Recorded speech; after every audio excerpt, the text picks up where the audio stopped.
Balcones' first ever year-round bourbon was an inspiration. It all had to work together. A blend of carefully selected ingredients, Texas-sized pot stills, and creative people determined to find the absolute best way to usher a new whiskey along.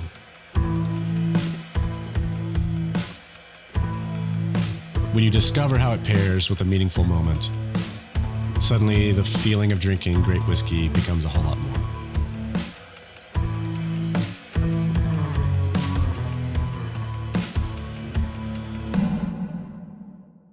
Hey everybody, welcome to this week's episode of Whiskey Neat, spirited conversations with interesting people. I am your host, Kristopher Hart. This week, I got a buddy of mine. I've known him for, I'm going to say 6 years. I've been following him for a long time. His social media impact on Instagram has been one, and he's off camera, so he can correct me right now. I'm almost positive he has the largest whiskey account on Instagram. No, not the largest, but it was for a long time. They can't hear you. Just say no. Okay.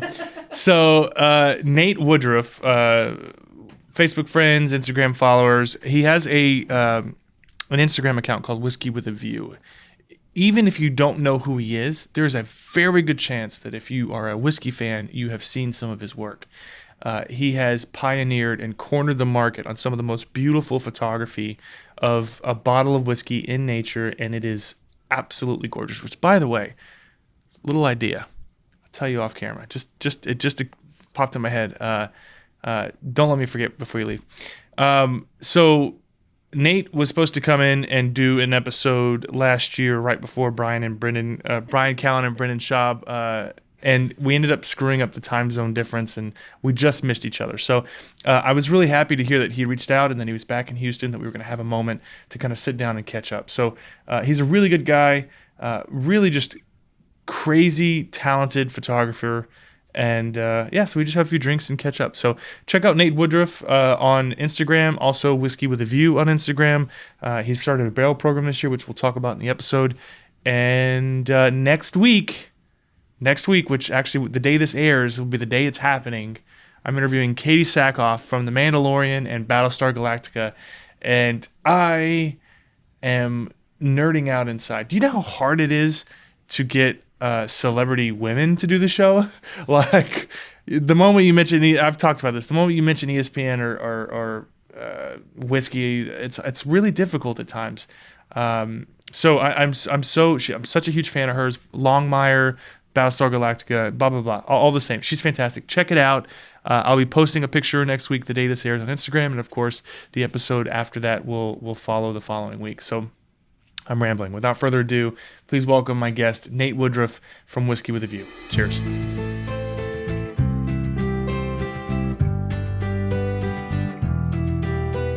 Dude, it finally happened. We made it. You're here. We've only talked about it for, 3 years now? It's been, well, you've had your hands full a little bit. Yeah, it's been a crazy year, to say the least. For those who are just tuning in, because we just started, we haven't literally even caught up off camera yet. Like this, we jumped right into it. So the last time you were here, Brendan Schaub and Callen were here right before one of them had a rough year. Yep. And then that was in the midst of you, because you'd sold give us the whole thing. So this year's been one of the most interesting and definitely one of the best years of my life. But I've always had this dream as a kid of road tripping around the country and living out of a van or a camper or something along those lines. So I worked in the whiskey industry for nearly 7 years. I started my own brand. Yeah. So let's back up for a second for those who aren't aware of who you are, which is absurd because you were well established before I even thought up of Whiskey Pete, right? Before my Instagram account was a thing, and my Instagram account is still infinitesimally smaller than yours. Where did you make your brand? What was it? Well, I made my brand kind of completely by accident. I was reviewing whiskey just for fun as a hobby. I got really deep into it. Just started nerding out. Just really enjoyed everything that I could find out about it. And one day I combined my two passions. Let's keep it brief. I would just take a picture of a bottle of whiskey on my porch and review it. And then one day I combined it with my other love, which is the outdoors and hiking. So on a whim, I just threw a bottle in my backpack, and actually remember the exact bottle. It was a Glenfiddich 19-year bourbon cask, Age of Discovery, and I put it on a river, on a rock in the middle of a river, and took a picture and reviewed it. And I noticed the traction just went through the roof. And I was like, ton more likes and comments, and I was like, oh, cool, I'm onto something. I'm just gonna do this, often. And that's where Whiskey with a View got started. And that's where it started, and then it progressed because I had to one-up myself. So I started, doing more mountaineering and trying to do long hikes and a lot of elevation. And then to make a long story short, now I'm just fortunate enough that I can just travel around the country. Well, this year around the country, but normally around the world, just hiking up mountains with a bottle of whiskey in my backpack and taking pictures, and it just blew up. It went viral. Sometimes naked pictures. Yeah, those happen too. As an outdoors guy, I stay in shape, and I have no problem with just sprinting around the mountains in my birthday suit. So for those who aren't familiar, Instagram is Whiskey with a View. How many friends or how many followers are you up to? Just over 81,000 as of this year. 81,000 followers. Any chance, any moment, I might feel a little proud of my accomplishments the last couple of years. I'm quickly and swiftly brought to earth again to realize that it's still nothing. I mean, in the last year, you sold all your worldly possessions, and you're traveling around in a van with a dog. I assume it's probably downstairs. Both of those things. No, she's actually on the beach with my girlfriend outside of Galveston. We just camped out on the beach last night in Surf City area. Amazing. And you have been written about in Forbes. You've been written about. I mean, there's probably seems like every 3 months there's a new article being written about the man traveling the U.S. And taking pictures of whiskey and nature. Yeah, that is tremendous. And we've been friends for a long time now. So we obviously have followed each other. You've done quite a bit of work with brands in the same vein that Scotch Trooper has, just not Star Wars related. Rest in peace. Unfortunately, he just passed. But man, so I'm excited that you're finally here. We had a little bit of a misunderstanding last time you came through. Well, let's call it what it was. My dumbass forgot that there was a time zone change and I was an hour late. It was not a misunderstanding. Well, to be fair, let me cut you a break here. So to be fair, there's when you send Google Calendar invites to people, if they receive it in a different time zone, sometimes it could also. I've had some situations that. In fact, the very last interview I did with Brendan Shaw, I was in LA. I sent that schedule invite out for Blake Anderson and Adam Devine, William H. Macy. I sent all those out in this time zone, and I didn't click the option. There's like an option for a start and finish time difference in different time zones. Okay. And the same thing happened. So when I'm noticing a pattern that I've got to send those requests out in a different way. Gotcha. So it's not just your fault. I'm a little bit at fault as well. It's mostly my fault. But let's break open something. Let's take a drink. Sure. We just released our honey barrel release from Balcones. I saw that. That looked amazing. So I did bring that, and this is actually, I believe, this is the sample bottle. The very first bottle we poured when we were making sure that it didn't taste like garbage. Well, that's always good. And this is 62% ABV, so this should be a COVID killer, just in case. Well, I did catch it finally on this trip. I dodged it, and then about a little over a month ago, I just got it from the gym. I was at my family's house in Tennessee and was working out, and then I had a stuffy nose for 2 days, didn't think anything of it. And then I completely lost my sense of smell and taste. Yeah. And I was sitting around, we were having a fire in the backyard, and I was just like, I can't smell the smoke. This is really odd. And I know that's a symptom, so I went to get checked right away. And sure enough, I had it. My girlfriend got it, and then my entire family, nobody got it, even though we were all in the same house. It's very weird. There's this, I know people talk about the loss of sense of taste and smell when it comes to COVID. I was listening to a doctor talk about it, and he was saying that COVID actually basically eats the part of your brain that registers taste and smell. That's what I heard, that the nerve endings or something. Yeah, it basically attacks your brain, right? And then it just takes time for your brain to heal, right? No, if it's attacking brains, no wonder it didn't do anything to me. And then you get it all back, supposedly. I was really nervous at first just because, I launched my single barrel program this year, and I'm going to be tasting a lot of barrels and nosing and everything, and I had to delay my one pick because I was like, I need to be fully functional for this. Like I remember did dry January, and then having my first drink, it was actually, I was kind of upset because I couldn't taste it. Like, I couldn't smell it. It just tasted like pure alcohol. Like, there was no flavor, no substance. It was very jarring and very strange. Wait, are you sure that was the COVID and not the fact that you were probably drinking Bib and Tucker or some No, garbage whiskey brand? it was actually the Makers 101 special release. Oh, those are great, yeah. And that was a good one. I was just like, I couldn't even enjoy it. But I mean, it was only gone for like 3 days, I think.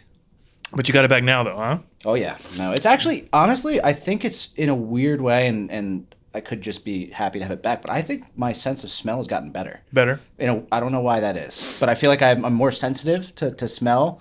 And, I've been nosing whiskey for the better part of a decade, and now I feel like I have a better sense than I did pre-COVID. But I have no idea if there's any merit to that. So how old are you? I am 32. 32, okay. So I'm a little older than you. I'm 33. For some reason, I guess in my mind, when I got into this whiskey game, when I got into the Instagram game, and you were already well established, I guess in my mind I was thinking you were much older. Right? Yeah, I was the youngest person really in the industry that I knew of. I got into the whiskey industry much like most people did. I was a bar restaurant since I was 17 years old, and then I got a job with William Grant at the age of 24. So I was quite young when I started working as Was it because you took that first photo that they hired you? Because you have gotten work off of that, right? Yeah, no, I've gotten work now. All my income comes from my photography and some marketing stuff and consulting as well with whiskey brands. But I got that job initially because I was going to a whiskey festival of sorts called Whiskey Guild that was in New Jersey, New York. Yeah. And I was just fascinated in talking to all the brand ambassadors. Like, this is the coolest job I've ever seen. Like, this is what I want now. Like, I had no direction in life before. I was like, this is what I want.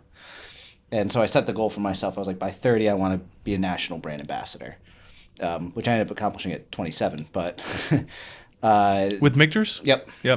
And so, boy, I didn't even do any research. I just knew that about you.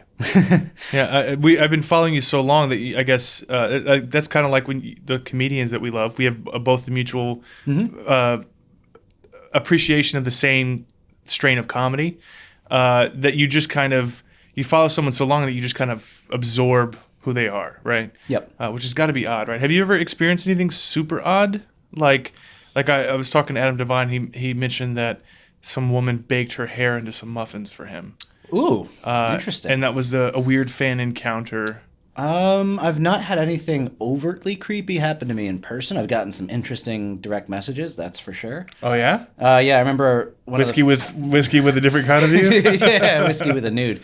I remember one of the creepier ones was one of my first. So when you talk about the naked on top of mountains thing, it's funny because that was actually just a complete marketing stunt on my part because I was like, I want to maintain my kind of unpredictable, rugged edge. Sure. And so for me, it was actually it took me about 48 hours to actually post that because I was like, is this smart? What is this? Does this fit for me? Is this on brand? Sure. And of course, it worked perfectly. It was just fine. Yeah, it was hilarious. That's like I'm sure you saw my barrel picture that's being memed everywhere now.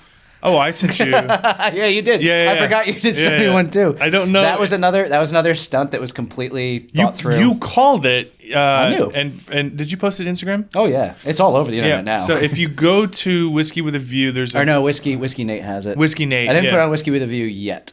I'm working on something different for that. So Nate, and for those who don't know, I guess I didn't even mention your name, Nate Woodruff.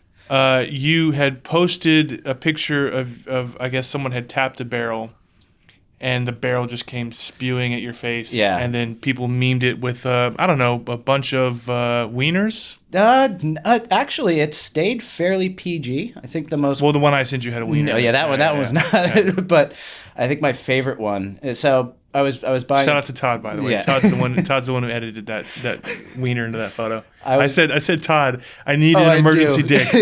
I was like, I need an emergency dick.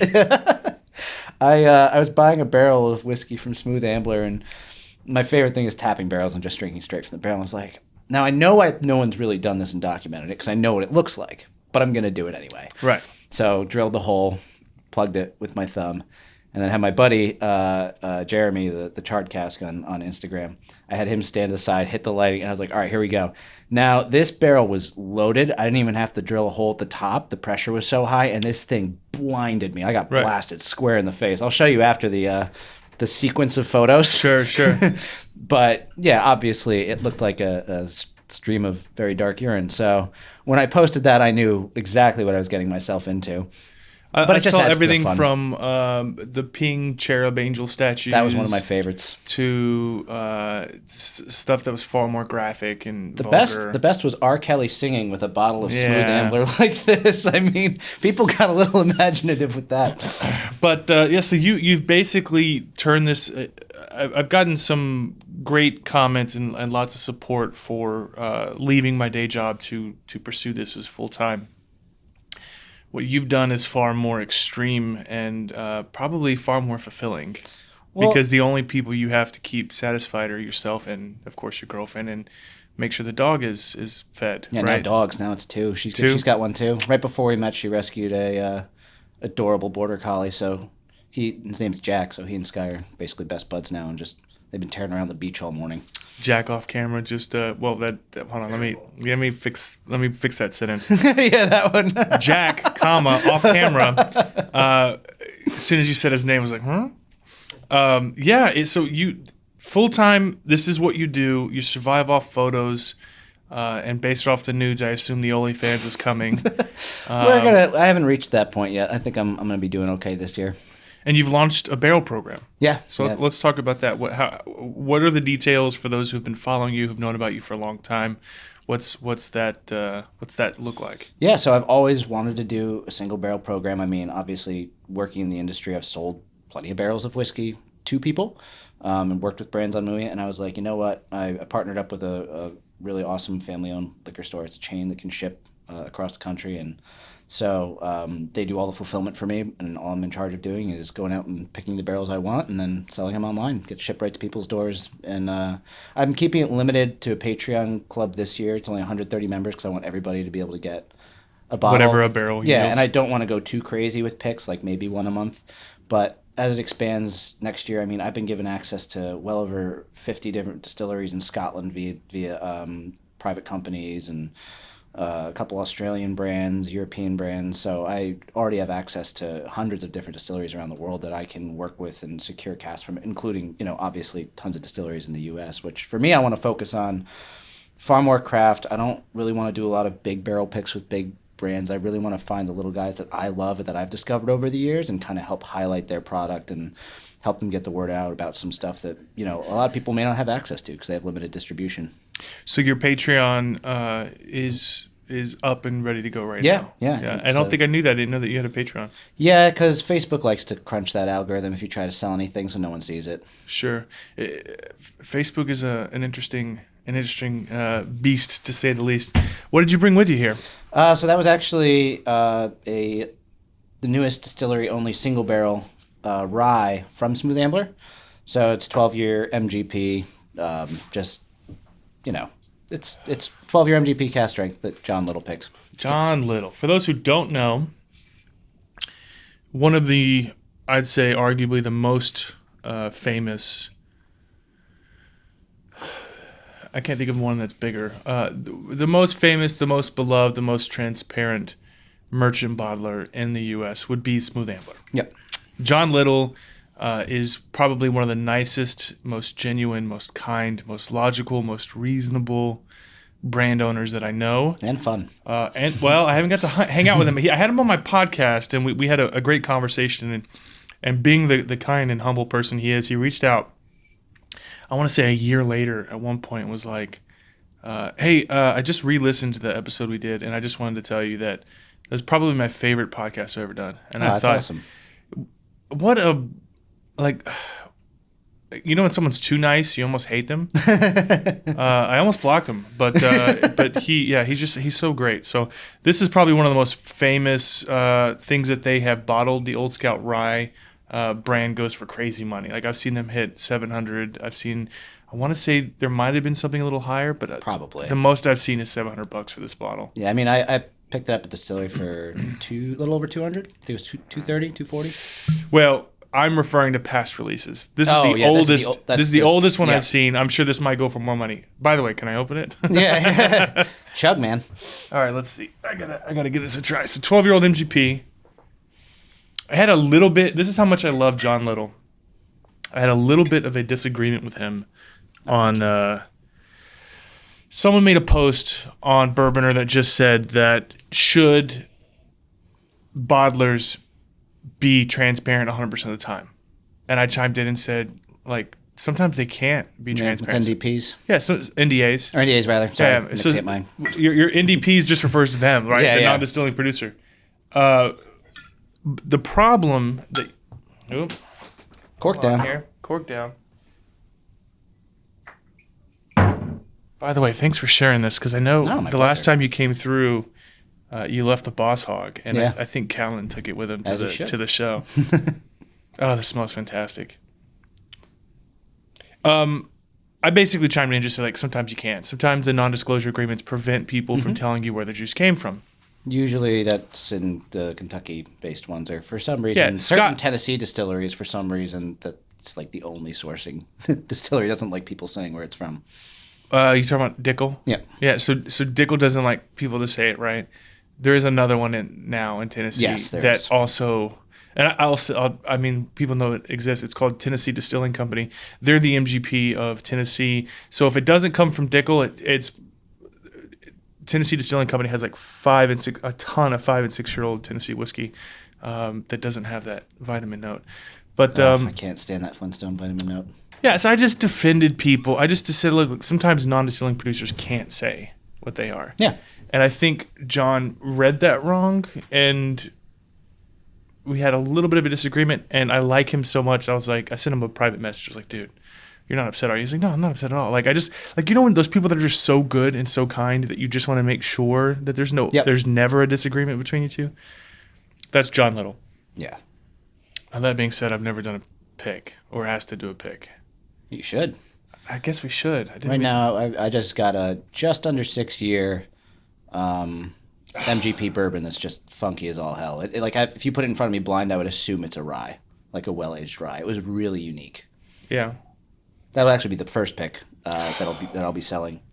So give people the details about your Patreon. How much does it cost? Where can they find you? So I made it. It's just like I said, straight 130 people. That's it. It's $12 a month, just to help with the traveling expenses, visiting distilleries.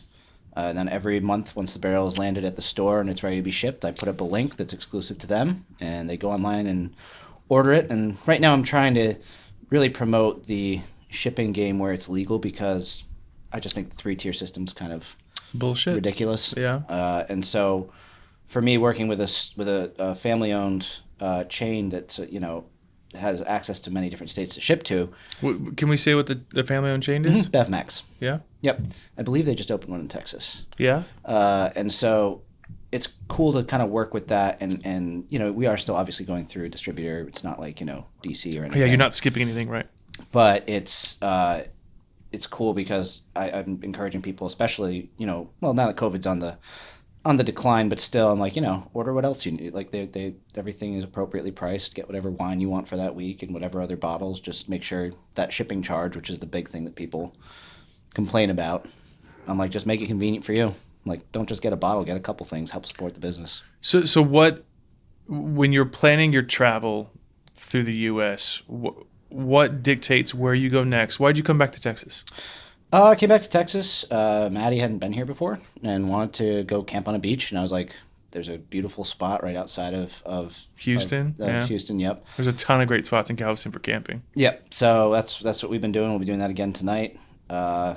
And then we're just working our way down south. I actually found I haven't really told anybody yet, but we found a place in Wyoming. So I'll be living at the foot of the Wind River Mountains. So you're moving. Yep. Officially settling down You're somewhere. planting some roots Well, for now, in Wyoming. Yep. But I found a barn she found a barn that's reconfigured into a house, which is what I've always wanted to live in. What do you call them? Barn dominiums? Sure. But Yeah, so- it's so- on the middle of a 100-acre ranch. Yeah, it's a huge thing in Texas where you essentially the way that homes are taxed are different than the way a barn is Really? taxed. Yeah, so there's a lot of people who will spend their money on the land itself, and then to have the barn of your dreams, like a fully decked out, beautiful, gorgeous barn, huge roof, air conditioned, the whole 9 yards, you can do it for like $100,000. Like it's really cheap. That's an interesting loophole.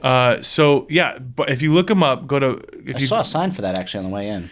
If you Google barn dominiums, like condominiums, it's a whole thing. And I know we've got family that has a medical supply company, so they're doing very well. And they have I want to say, I could be wrong. I'm just going to make a number up. 50,000 acres in Texas, and they have a house, and then they on the other end of the property, which is quite a bit of property, they built a barn dominium, so it's almost like their little vacation away from home sort of thing. And 50,000 acres is quite a bit of land, right? Yeah, it's over a few counties, you know. Yeah, so when they get away from home, they really are getting away from home and never leaving home at the same time. So anyway, so that's awesome. You're going to Wyoming. You're going to be living in the that's Midwest, right? You consider that Midwest? Yeah. I'm basically going to be about an hour outside of the Tetons, which is like my favorite scenic mountain range. And then right in the middle of everything, I can go down south to Colorado and be in the Rockies in 4 hours. I can be out in Idaho where I eventually want to settle down. I just fell in love with that area of the country. It's just way too expensive to actually buy property or a house right now. I mean, Sure. The houses I was looking at in Idaho that I was interested in last year or pre-COVID were selling for like How tater of you. 170 grand exactly, and now they're selling for like 300 something. Like Yeah. It's insane because everybody's getting out of Dodge. You know. Hey everybody, I want to take a quick moment to talk to you about Waterford Single Malt Irish Whiskey. I've talked to you guys about it time and time again. It is the single malt Irish whiskey, not just your daddy's Irish whiskey, not just any old Irish whiskey.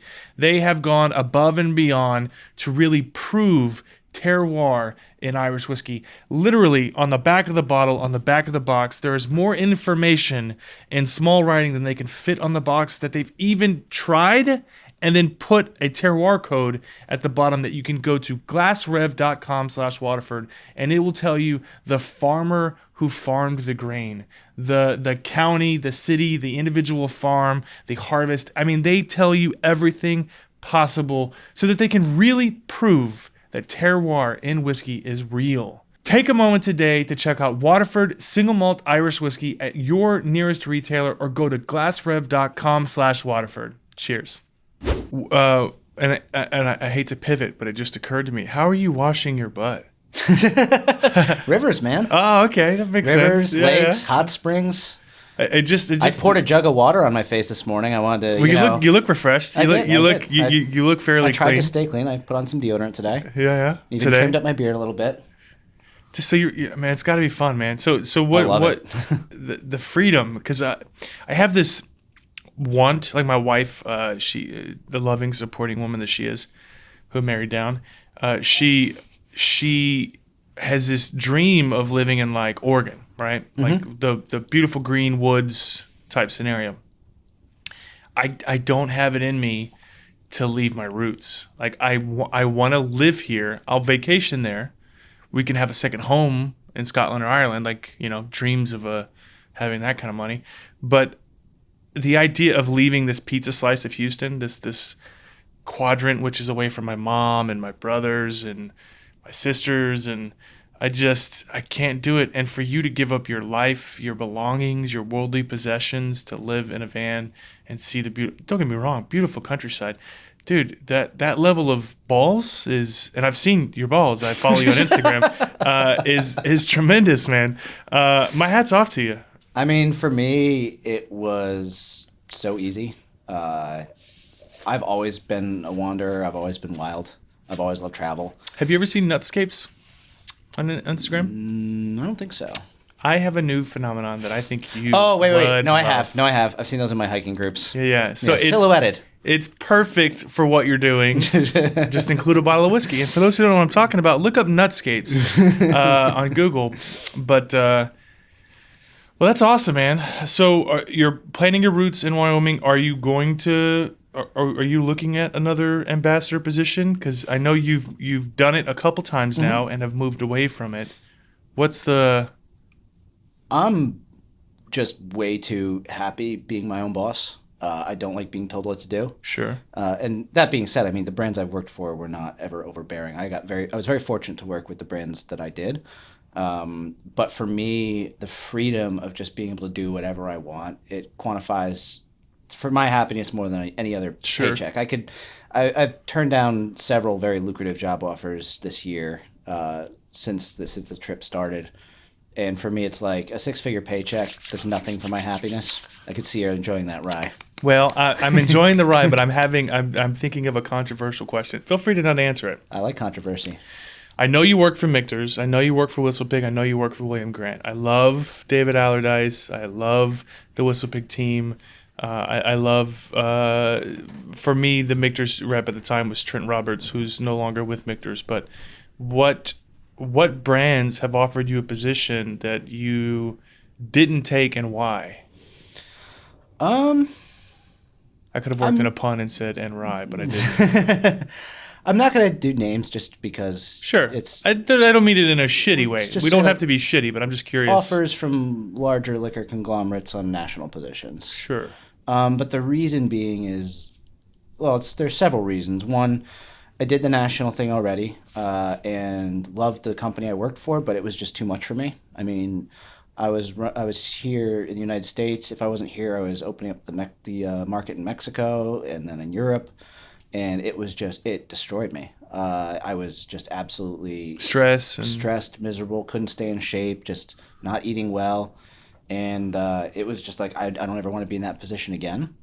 It's just not for me, and for some people that's the dream job and they thrive off it and it's good for them, but for me, like I get very anxious around people all the time. Like I need my space, I need my mountains, I need my alone time, and so like I said, for me, I don't really care about the money. Like I would I'm much happier with a much less income and just being able to do whatever I want. Like the joy of being able to wake up in any state that I wish, in any scenario. I can be on a beach one day and in the mountains the next if I want to. That freedom is blissful to me. And the fact that the brands I work with, like right now I'm going to be shooting for a brand in Texas because they're opening a market in Texas. Do we know this brand? Not yet. Well-known brand? Right here. Brush Creek. They're actually out of Wyoming, ironically enough. Never heard of them. So they're just opening up here. Full head of hair, too. Sorry. Son of a bitch. Well, it's been kind of full growing head out. of hair, you son of a bitch. Dude gets to live his dream life, be with his dog, be in nature, and has a full head of hair. And a sick beard. I remember a good buddy of mine, Ernest Henderson, Joey, he goes by Ernest the older he gets because he's basically a mountain savage. But he took his family, moved to Colorado, and great head of hair, can't grow a beard. Yeah, I've seen that. And it's usually one or the other. Everyone I know that's got a great beard, their hair looks like mine, right? The Propitia's working though. Sorry, I didn't mean to interrupt you. No, you're good. Brush Creek. I just got sidetracked when you took off your hat and the glorious mane came out. But yeah, it's ironic that I'm going to be living in Wyoming in the next week and a half, and I'm working for a Wyoming distillery in Texas, but that's because I'm promoting one of the things I'm using right now is I'm pitching a virtual brand ambassador program, just because with COVID, the role of the brand ambassador has changed forever. You know, with bars shutting down everywhere, it's going to be different. There's going to be a lot more virtual, a lot more social media, and that's something that, you know, serving for 8 years almost as a brand ambassador mixed with my social media and marketing experience, it's very easy for me to pitch to brands and say, hey, why don't I do a week-long series with you to help promote your product. Like I just did. I'm finishing up a partnership with Designer Dram where you get to build and create your own whiskey on a website and get shipped to you in a beautiful decanter. It's awesome. I saw the photos. It's a gorgeous bottle. Their concept is great. It's all like 5 to 10 year whiskey. It's solid. And so the way I pitch it is like I'll be your virtual brand ambassador for a week, and that way everyone gets to learn the product, the education. Obviously, I don't do reviews of products that are paying me because I don't play that game. Right. Like, I hate the term influencer, even though it's thrown at me all the time. Like, I'm here to show off my art form, provide companies with quality content, and I don't mind discussing the product, but I'm never, like, longtime followers notice I haven't really reviewed anything this year, and if I did, it was not a company that was paying me, which I look forward to be able to making enough without that where I can go back to just reviewing whiskey and not having to worry about sponsorship and partnership stuff and just get back to the nerdy stuff. But obviously for this trip, I had to make as much as I could during it. Have you thought about reviewing it before you're being paid to review it? I'll give you an example. So there's been a few brands that have reached out to sponsor this show that not only did I not feel like the liquid was worth drinking, some of them, the companies were fundamentally questionable. So we just passed on it, right? Yeah. And then of course later on when someone asks me about that whiskey, I can shit on it honestly, Yeah. right? Any of the sponsors we've taken for this show, I tasted them before, said I liked them. I'm a huge Balcones fan because I'm an actual Balcones fan. Like it has nothing to do with being bought or sold, so to speak. Have you thought about maybe considering that? Because that way you're still being objective and still being honest without, you know what I mean? Yeah, I mean, like this year, once I settle down, I can start to pivot and figure out my next steps. I mean, I miss reviewing whiskey. I love doing that. So I think what I'll end up doing is what I kind of did in years prior to this is have I remember I had my set shot. It was like on my old house's porch railing where everyone knew that was a review shot. That's me reviewing the whiskey. And then if brands want to pay me to do my custom photography, which, it's funny when people go, oh, it must be so easy. I'm like, you try hiking 10 miles in snow it's quite a bit. with a large camera and a bottle in your backpack and get back to me. Do I love doing it? Absolutely. But is it easy? Definitely easy? Not. No. So I'm earning my money. It's not like I'm just holding up a bottle in a bar and taking a picture and charging money for that. Like I work for my shots for the most part. Sometimes it's super easy, but so I only brought us 2 glasses, and I did bring us quite a few things to try. So you better empty one of them soon. Okay. Because you brought this beautiful MGP rye, which is absolutely fantastic. But I thought I would pay in kind. The old. Which batch is that? I never keep track. What's the proof? I never keep it. 128. Oh, that's. I'm trying to think. I think I have had that one before. The highest I had was it 144? They did a couple. I think they did 2 hazmats. It's one of those things that I never really keep track of because there's so many. Why do I need that information in my head? But I thought it was apropos because for those who do not know, Elijah Craig, for years I talked to Bernie Lubbers. I talked to, of course, the cork breaks as I try to open it. I talked to Bernie Lubbers. I talked to Carrie Kraft when she was the brand ambassador for this area, the state manager, whatever.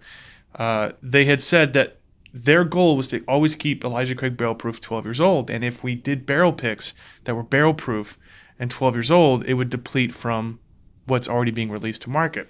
Correct. So they've changed their stance officially. They are now launching barrel proof Elijah Craig picks that are closer to 9 years old, between 8 and 12, or 8 and 10, I think. No, I'm calling my buddy who works for Heaven Hill like right after this. Did you not know this? I think I saw your post this morning. Yeah. Yeah, but are you in HBS? Huh? Are you in Houston Bourbon Society? Yeah. Oh, I didn't know that. I just feel weird posting because I'm never in Houston. Yeah, don't feel bad. The group can be a bit of a madhouse at times, and so they all are. I never. Yeah, well, I appreciate that reasonable response because that's true.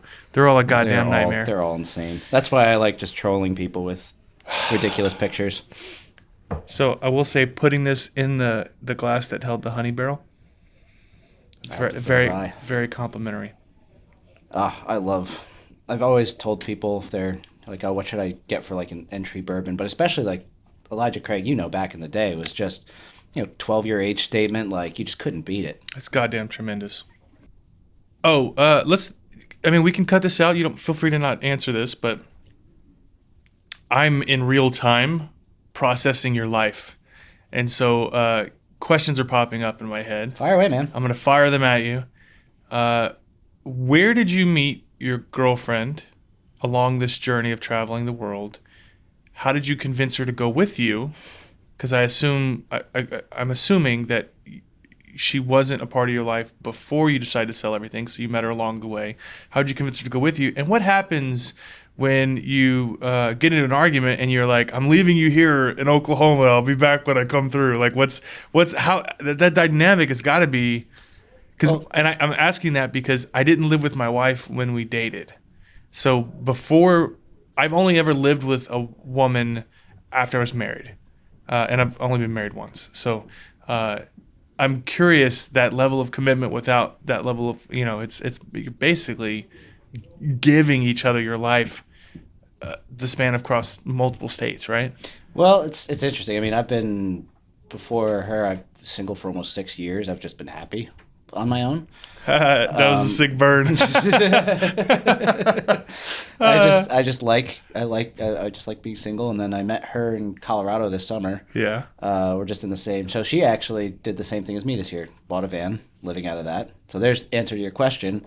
If we need alone time, we just drive away from each other. It's easy. Oh, so y'all follow along in each other's vans. Yeah, or one of us goes somewhere else. It's whatever we want to do. Sure. I mean, she's as fiercely independent, if not more so than I. So this is fascinating. This dynamic is intense. So, so we met in Colorado. She had just rescued her dog from Idaho a week prior, and he was a bit fearful of men. But he got along with Sky immediately. Sure. Because they're both around the same age. They're both puppies, and he and I ended up getting along. Obviously, then we just kept on bumping into each other along the rest of the trip, and met up in Idaho and California, and she's one of the only people, the only person I know that can out hike me. She's a beast on the trail. Right. Very much in the outdoors. Doesn't care if she can only shower once in a while. Like, we just complement each other in that sense, or just smell bad together. I keep trying to get my wife to understand that it's so funny. There's CDC recommendations on the amount of time you should, but you shouldn't. I mean, reasonably speaking, unless you're working out, you're not supposed to bathe every day. No. But in today's current environment, if you tell someone that you work with that you don't bathe every day, they're horribly disgusted. Well, luckily, I don't have to interact with anyone. And I'm not saying that I don't bathe every day. I don't bathe every day. I haven't taken a shower in 3 days. Yeah? Yeah. Oof. I just dump water. On my body. It's easy. Yeah. Everybody's imagining a lot of a lot of things. That's fine. It's just not. It's not something that's like doesn't matter that much. Yeah. So I've always had I used to work in when I want to say 17, 18, 19, somewhere in there. I worked for a company called Dragon Products, and basically we would be welding tankers. So people, this being a big oil and gas town, if these 18-wheelers with basically oil tanks on the back, right? And so we would get inside them, we'd have to weld them, grind out the welds to make sure that they were done, do inspections, blah, blah, blah. I'd come home and I would have, even though you wore a mask all day, more proof that masks don't work. Just kidding. I'm just kidding. That you'd have black boogers. Oh, yeah. And just from inhaling all of the metal dust throughout the day. Really good for you. Builds character. Oh, I know. So it's called an iron lung. It's called an iron supplement. So you'd have to bathe every day. That makes sense. Absolutely. When I moved to aviation, you're sitting in an air-conditioned office building. I'm like, do I really have to bathe every day? Mm-hmm. You know? So, congrats on the move, by the way. Oh, thank you. Now you definitely don't have to. Now I definitely don't have to. I'm a clean person, and trust me, anyone who's with my wife sometimes will take 2 baths a day, and that just kind of pisses me off from a financial standpoint. It's a lot of water. It's a lot of water, But and trust me, if you are with someone like my wife, she'll tell you if there's an issue. But yeah, I do appreciate the kind words. I feel a little bit like you, not quite like you, but the freedom, the bandwidth, the moment that stress from the daily job went away, the moment my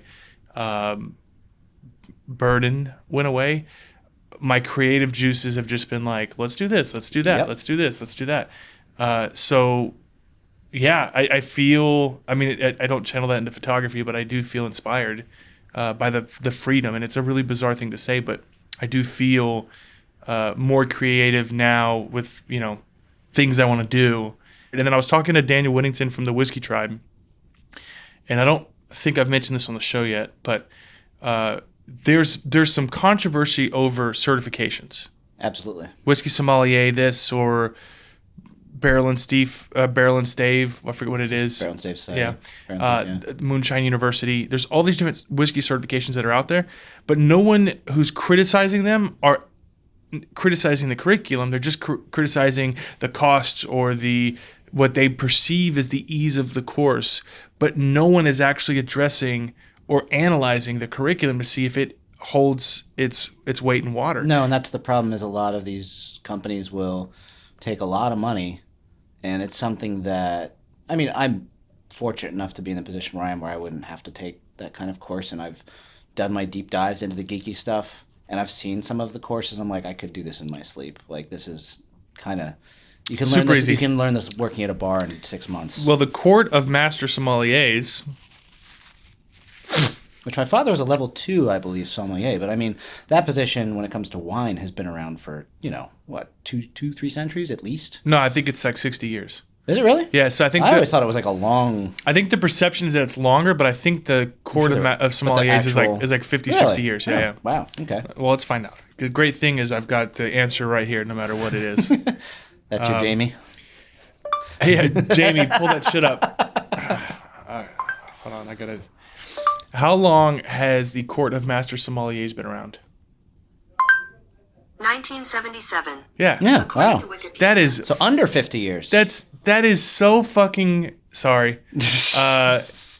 Young, and that's part of my issue with the complaints is the only reason why it's respected is because it's been around for decades. I thought it was longer. It's a length of time. Yeah. Right. So if you start a certification, even if the curriculum is great, even if the costs are reasonable, even if the level of difficulty is harder than the sommelier cert, which by the way, I think you can do a level 1 som in like a month. Like it's it's pretty easy. But that's still a month. Right, but people's thoughts are that it's so much. It takes years and years. It actually doesn't. Right. Well, to be level 1, but here's the question: is I know as someone sommelier is different than let's say hypothetically you do get that certification. What is that going towards? Are you working on? Are you using it to work with bar programs? Sure. Or are you working with that to use with a company? What if that starts being required to be a brand ambassador? But what if you lack the social skills and communication skills, but you have the knowledge? So it's a very gray void there when it comes to that. And I appreciate that because that's actually what the whole reason I brought this up was.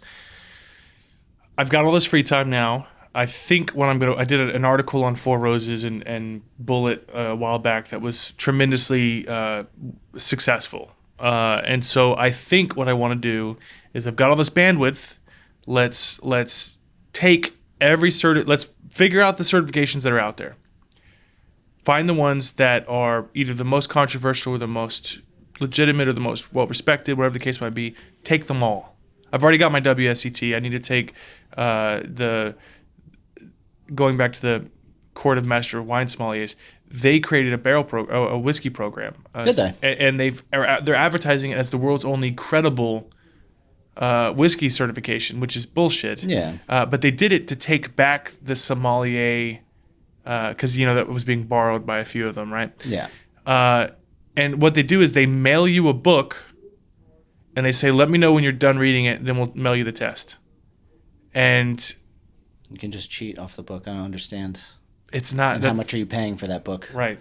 So Yeah, right, it was okay. just That's- $300, and that's all it is. It's like I said, that's my big issue is if you want to do an actual in-depth course like that, there needs to be that setting where you should have it, drilled into you, take a test. There should be a class. And now again, that's a lot of work and a lot of dedication. And the problem is once you have that, But is that it credit, maybe some of them are not? Maybe there's some of them are stupid easy, right? yeah. So I want to take as many as I can, and then I want to do, I took this course. If you're looking for technical details and as much nerdy information as possible, then this is the course you should take, Moonshine University.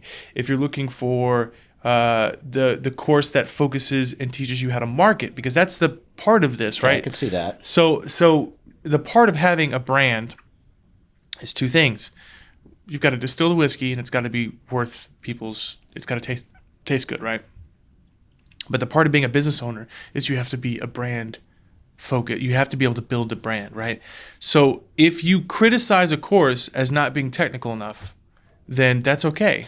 But if you would come off as a douchebag by saying Moonshine University doesn't have a strong brand marketing side of their course. So what if you had different courses for different certifications? Exactly. Yeah. So So you would just have one that's take like, them I want to be all. a brand ambassador. I want to be a distiller. Correct. I want to focus on the maturation of whiskey and wood.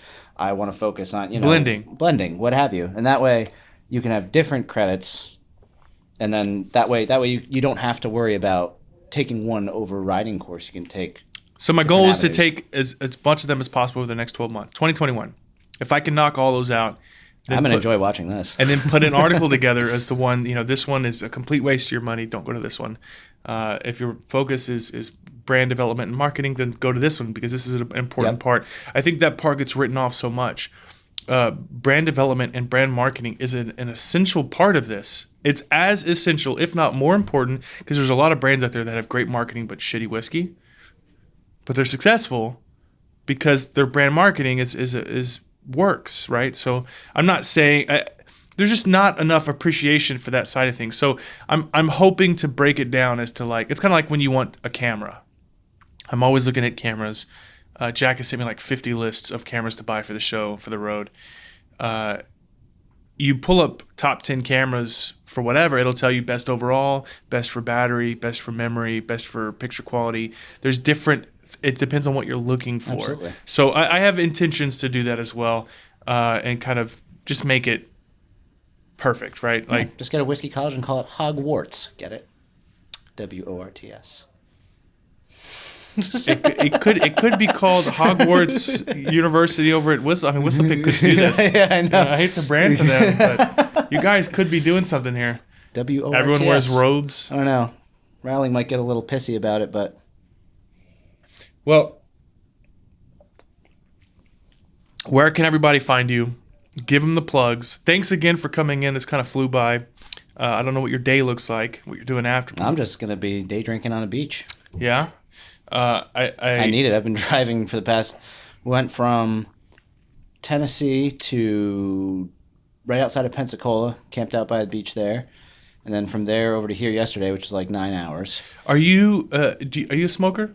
Not cigarettes, but like I'm I'm specifically occasional with everything. referring to cigars. Not Cigars in hugely. nature? It's No? like once or twice a year. I just don't have an appreciation for them, and they just make my mouth like hurt. Yeah, well, and if you don't bathe very often, I would imagine the smoke would get really. I brush my teeth, so there's that. The smoke would get inundated to all your beard and whatnot. Nah, I But, don't care about that. yeah. So where can people find you? What are all your social media handles? If So yeah, my personal one, which is more of the off kilter fun one, is just whiskey with no e, whiskey _ Nate.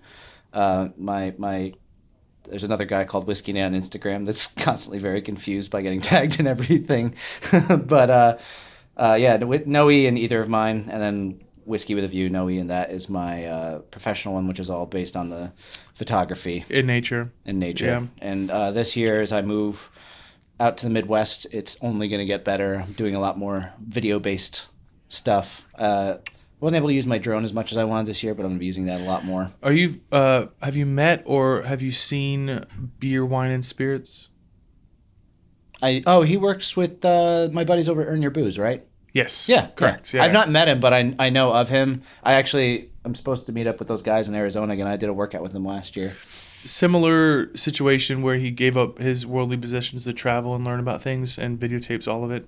Great whiskey channel, a great channel because it's Beer, Wine, and Spirits. But I think you should be doing more YouTube stuff. I have not even touched it. Right. And I avoided it for a long time because I thought that the bourbon world was on Facebook. So if I just upload the video to Facebook, I'd get all of our views Yeah. there. And we did for a while. But I bet you could do a lot. I need to hire someone because I hate being Plus on my those phone, YouTube checks help. and I hate social media. Those Like you- I can't wait to be able to make enough money to hire someone to do it all for me. To do it all for you. Like if I could find someone to follow me around and film and edit and upload, which I came from a film background, I actually enjoy that stuff. I just don't exactly have the time, and I don't like sitting. I don't enjoy it. So- I was a wedding photographer for years. Oh, geez, I could And- never do that. And I will never do it again. No. And there was like this moment of time where I had already given it up, but everyone knew you as that guy. Yeah. So they'd ask you, do my wedding. And you'd have to do eventually. I've had friends ask me to photograph their weddings. I'm like, absolutely not. Like, I have Yeah. a good friend that runs her own company. I always refer her because I'm like, she knows what she's doing. Like, I'm not taking your special day and photographing it. Like, I'm also just I'll not bring you dealing whiskey, with but your stress. Like, yeah, no. Your stress, I have that's enough your stress of stress. my own. You keep it over there. I'll come to your wedding, but that's about it. Yeah. Listen, thanks so much for coming, man. No, my pleasure. This was awesome. Long overdue. And long overdue and flew by way too fast. yeah, well, we can always do a follow up next time I'm in the area. So Well, let me know the next time you come through because we've got some guests coming up that I think it might be fun to have you on and to kind of have a few drinks with. And it'll be a minute before Shab comes back on, but I think there's other people you might like. Listen, man, thanks so much. Appreciate you having on. cheers, brother. Talk to you soon. Cheers.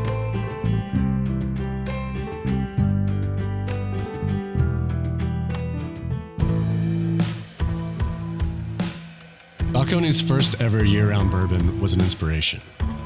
It all had to work together. A blend of carefully selected ingredients, Texas-sized pot stills, and creative people determined to find the absolute best way to usher a new whiskey along.